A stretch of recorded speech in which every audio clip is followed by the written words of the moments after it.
So, first of all, I'd like to thank Gruesome for doing this podcast. It's great to be able to talk here with a couple of the actors from The Collapsed. With me, I've got John Fantasia, who plays Scott Weaver, and Lise Moule, who plays Emily Weaver, the mother and father of the family. So, hello, guys. Hi. Hey, how you doing? Hi, Lise. Okay. Hi, John. How you doing? Good. So we're going to be pretty loose here today, I guess. I'm going to start just by talking about how the film came about. My writing partner and I, Kevin Hutchinson, have been writing a slew of horror movies over the past few years. We're up to 5 or 6 now. So we had this one called The Eternal we've been trying to make for a couple of years, and we got halfway through our finance, but the budget was just too high for the way the market is right now. Right. And we thought, well, what can we do? How can we get a movie out there to start gathering fans and more exposure for us in order to grease the wheels with investors further? And The Collapse was born. It was something that we could shoot very quickly with limited money up front and still have a quality product. I hate to use the word product, but quality film that could be out there and being seen to kind of put us on that next level of the ladder, because you kind of have to climb it. Right. So from that point, we wrote it in May 2010, I believe, in a few weeks. We rewrote it through the casting process, but we got into casting pretty much right away. And then, John, how did we get you, by the way? We did auditions for everyone. We even auditioned for John's role, but he couldn't show up for some reason. Yeah, you guys put it on Craigslist. So for all you budding actors out there that are trying to get work, man, I was just trolling Craigslist, and I was going everywhere because I was originally in Seattle, and it was just, I was dying up there. There just wasn't a lot going on. There was a lot of first-time filmmakers and stuff like that. But I found the ad, and it sounded like something that I could be interested in doing. And I sent my reel along to Justin, and he replied and sent me a script, and I replied back and said, can I send you an online video? But I didn't tell him I was in Seattle. And he said, sure, and I did. And then I think a month or two later, I get an email saying, you're Scott Weaver. And I go, that's great, and I didn't realize how big the part was in the movie. So Scott emails back, like I said, not Scott, Justin emails back and says, you've got it. And I emailed back and said, well, I'm coming from Seattle. What does the gig pay? So he goes, well, I didn't realize you were in Seattle. And I said, well, look, as long as it's paying, I'll make my own way out there. I'll take care of my accommodation and all that sort of stuff. And Justin gets back and goes, look, I don't know if we can do this. And I said, look, let me at least read the script. And I read the script, and I said, holy crap, it's the lead. I've got to do it. Plus, they were shooting on the red camera, and I knew it was going to be a good quality. I knew it was going to look like a film. Right. Because of the virtue that they were shooting on the red. So I said, I've got to do this. Plus, it's the lead. Whatever I have to do to get out there. So it was a few emails back and forth, and then Justin kind of, said, well, he was kind of... He sent me a reel. He sent me a videotaped audition. I just thought he had to work that night. So he brought his own props to the videotaped audition. I'm not going to say the scenes in the movie, but he went all out. And out of everybody we saw, even live, he had it. He had to get it. So we made something work, and I'm really glad it did. All right. I don't think the film would be what it is without John. Hell no, I agree. Agreed. But I now, have to take my hat off to Justin as well for having the courage to let me come out and do it, because it's a hard thing for a director to put faith in an actor, especially someone that he doesn't really know his work.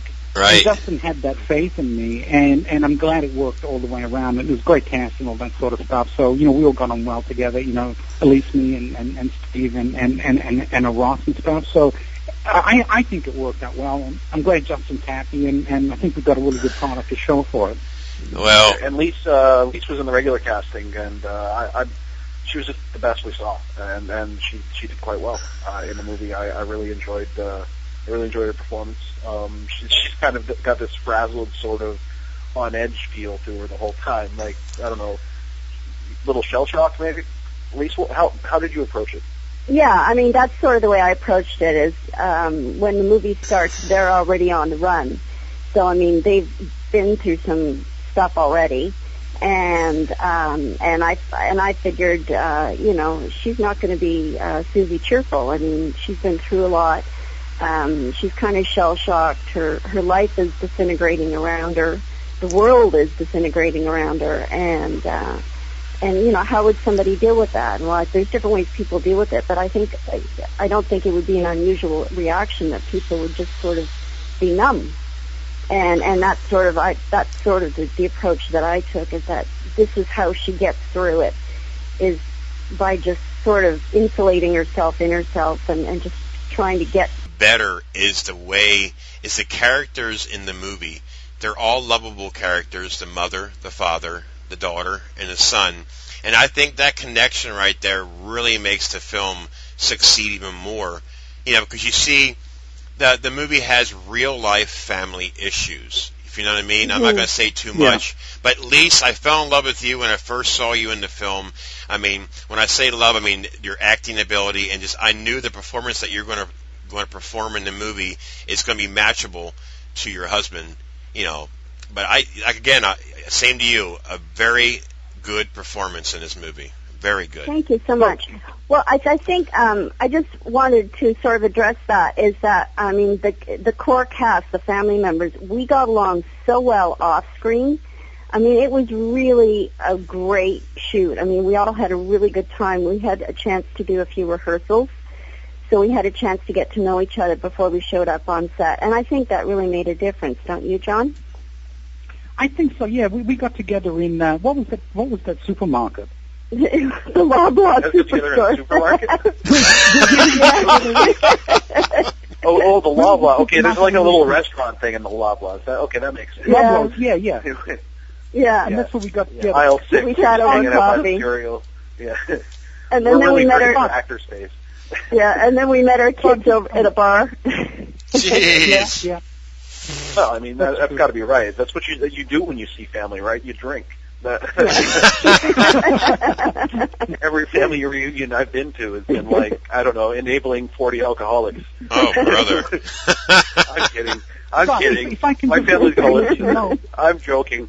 Well, on the approach of the actors, you asked Lise what her approach was to creating her character. Just quickly, I wasn't sure what Justin was after, but what an actor always tries to do is try and make their part actually bigger than what it is. Right. So when I read the script, I go, this dude is a superhero. That was my approach, that he's the leader of the family. He's got to be strong. And when we got to the first table reading, I had a clear-cut vision of what Scott was going to be. And we had the reading, and Justin, halfway through the reading, goes, "That's really good, John." And he looked at me really serious, and he said, "That's really good, but can you lose the Batman voice?" Yeah, he was going all Christian Bale.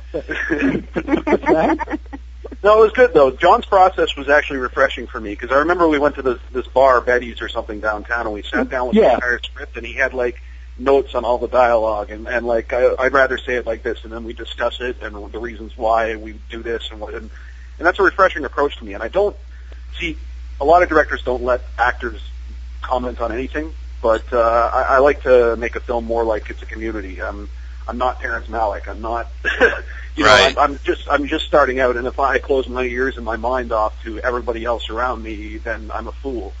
So, sort of making a film is always a big community anyway. So if I'm on set and a PA walks up to me and says, it's a broken protocol, but if a PA walks up to me and says, I thought this would be a cool idea, I don't welcome it, but I'll listen to it, and I'll, if it's good, I mean, I'll use it. Okay, so the movie's a post-apocalyptic thriller. It's about a family of 4 trying to escape the city during about the last week or so of basically the first week that everything falls apart. Not everyone's dead, but a lot of people are dead. The streets aren't safe to be on, and they're pretty much empty, but there's still people in the city.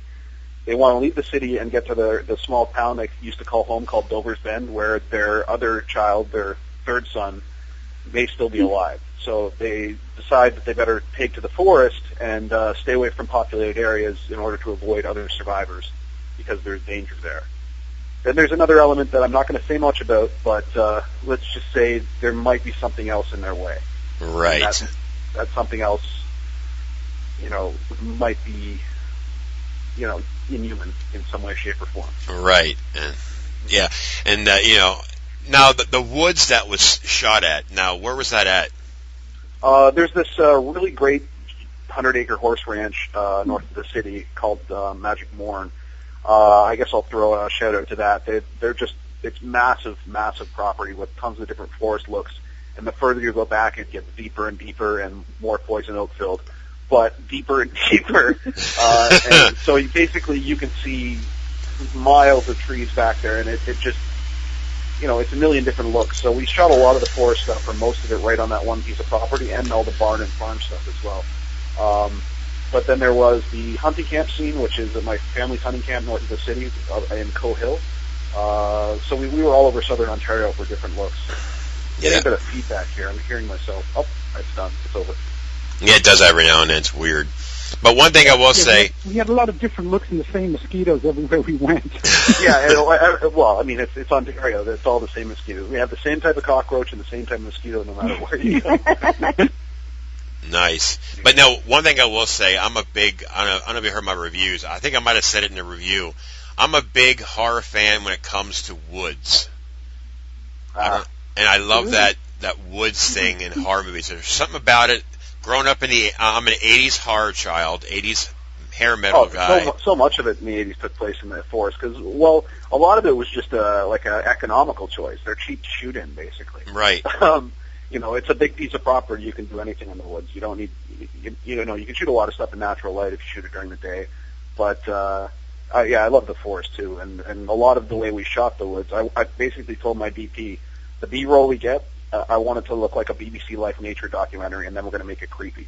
Right. So we kind of approached it in the way that Von Trier did Antichrist, where the forest itself is almost like a living character in the film. Right. So you have, that was how we wanted it to look, so that there'd actually be atmosphere, because so many low-budget projects are missing the vital ingredient of horror, which is atmosphere. Okay, now I'm going to ask a question to John and then Lise. John, now I know the movie's been shown. Now, where has the movie been shown at so far, Justin? In Canada, it had a theatrical run in Calgary, Toronto, Hamilton. It'll probably be doing another show in Toronto in July. Okay. And then in August. We've got our U.S. premiere this weekend at the Fangoria Film Festival in Indianapolis, the Days of the Dead convention. That's awesome. Yep, and then we have another U.S. one later in July that I can't mention exactly where, but it's another really cool one. Okay.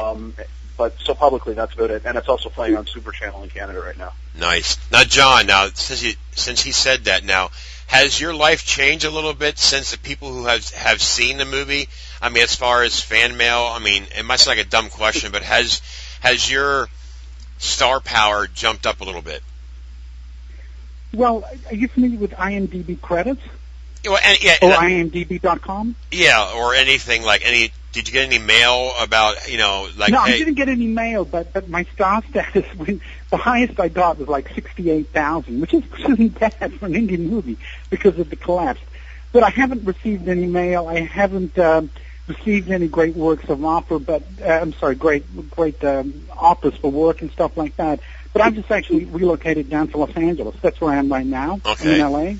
All right. So I'm trying to get established here, and I'm sort of pushing the movie more from the acting aspect, to try and get some work for myself here because it hasn't been released yet, but in the States.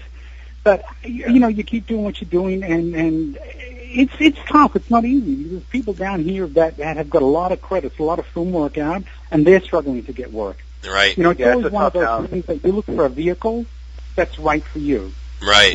So. But that might change for. Sorry, that might change for them. Our like wide release sort of around the world is set to be like the first couple months of 2012 at this point. We can't say with who. Right. We'll be able to publicly announce that soon, but we've moved a number of territories at this point. Well, that's what I was going to say. With independent horror, super low budget and low budget horror films, when the horror genre gets hooked on a film, John, Lise, I'm telling you, once they see the film and see your performance, you're going to find out. Now, John, for your case, the role that you played in the movie, I know a lot of people who would use you in some type of form of a role in other movies because you played it so well. As far as being a leading guy, I can't say much of the movie because there's a there's a twist, but I'm not going to say no more. But the character that you played in the movie was very incredible. People, independent horror film, I've noticed, like actors that can turn their, like a light switch. They can change their performance. Yeah. And you have it. This is a start for you. Well, I appreciate that. Thank you. You know, a lot of the credit goes to Justin. We didn't rehearse a lot of stuff, but you know, I knew when we got to set, when we were shooting, what he was after, and it's just one of those things where you just gotta, you just gotta bring your best game on the day, because it's always about on the day. You've got to shoot on the day. There's no other takes. If you don't get it on that day, you're screwed. So a lot of it has to do with being focused, and I think Steve did a great job, Lise did a great job, and Anna Ross as well, and I think everyone brought their A game, which is good. But when you're in that kind of a creative environment, you kind of just automatically bring your best game to it, and I just happen to have that role, and if any of one of the other actors in their role, I'm sure they would have done just as good a job. Do you know what I mean? Right. But just going back to atmosphere, I just want to make one point. Most horror films are shot at night. What Justin and Kevin did, they shot this thing in the forest during the day. Mm-hmm. So to make a movie creepy during the day, that's not an easy thing to do. Yep. And that's exactly what I'm going to comment on. That's what he did. Mm-hmm. Yeah. I mean, there are night scenes in it, but most of the real moments are all pretty much in daylight. Right. Yeah. It has that Dawn of the Dead feel. Like most of that was all daytime too. Now, Justin, you are on my radar now, so I will be watching you and what your stuff that you put out. So you did a great job. Thank you. Yeah, Thank you. You did a great job as well. And Lise, I have an off. No problem.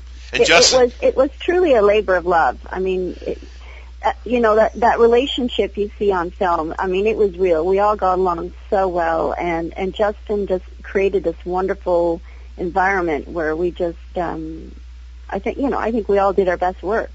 Right. And I can't. You're doing all right. It's been good. But anyways, yeah. Thank you though. That's a good thing. Yeah, you did a nice job, Scott. Yeah, it was fun. Sure. I enjoyed myself. All right, Lise, you have fun with that. Yeah, it sounds like a lot of fun. Because I know you're in a zombie film, or were you not? Yeah, actually, wow, I had to think about that. Yeah, it was way back when I was first starting out. I did Awakening. Yeah, I saw that. Told you, zombies get my attention. I was a crazy lady in that one. Yes. I can picture that, seriously. A Lynn Lowry type, huh?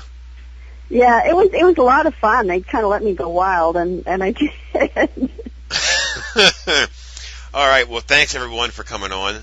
Okay, no problem. Thanks a lot. Again, thank you to Justin McConnell, the director of The Collapse. Moule, right? Moule, yeah. Yeah. We have Lise Moule. She played Emily Weaver. We have John Fantasia, who played Scott Weaver. And we have the up-and-coming talented director, Justin McConnell of The Collapse. I want to thank every one of you for coming on today. And keep up the great work and stay in touch. Thanks you so much. Thank you very much. Talk to you later, Justin. Bye, Lise. Yeah, no problem. Bye, John. Good talking to you. All right, take care. Bye. See ya. Bye-bye. Bye.